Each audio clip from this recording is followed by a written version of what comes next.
ஆ வெள்ளையும் சொல்லியுமா கிளம்பிட்டீங்க? ஆமா, இன்னைக்கு மீட்டிங் இருக்குல்ல. ஓ சரி சரி சரி, என்ன பேச போறீங்க மீட்டிங்ல? ஃபர்கிவ்னஸ், மன்னிப்பை குறித்து பேச போறேன். ரொம்ப கஷ்டமான டாபிக்.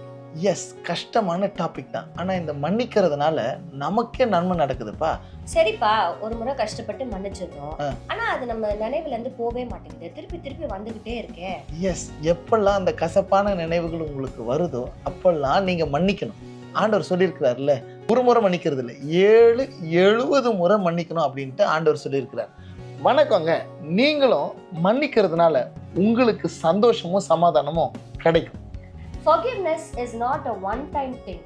இன்னைக்கு நம்ம நிறைய forgive பண்ணிருப்போம், நிறைய மன்னிச்சிருப்போம், உங்களுக்கு விரோதமா பயங்கரமான காரியங்களை செஞ்சிருக்கலாம்.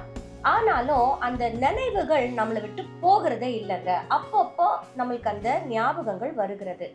ஆனா எப்பெல்லாம் அந்த ஞாபகம் வருகிறதோ, forgive again, திரும்பவும் மன்னிச்சிருங்க. இன்னைக்கும் நம்ம மன்னிச்ச விஷயங்களுக்கு பல வருஷம் ஆயும் நம்ம மனசுல இருந்து எடுத்து போடாமையே இருக்கிறோம். அவர்களை குறிச்சதான நினைவுகள் நம்ம மனசுல இருந்துகிட்டே இருக்குது. அது கசப்பையும் வலியும் நமக்கு கொடுத்து கொண்டு இருக்கிறது. அந்த வலியில இருந்து, அந்த கசப்புல இருந்து உங்களுக்கு விடுதலை வேணும்னா forgive again, again and again.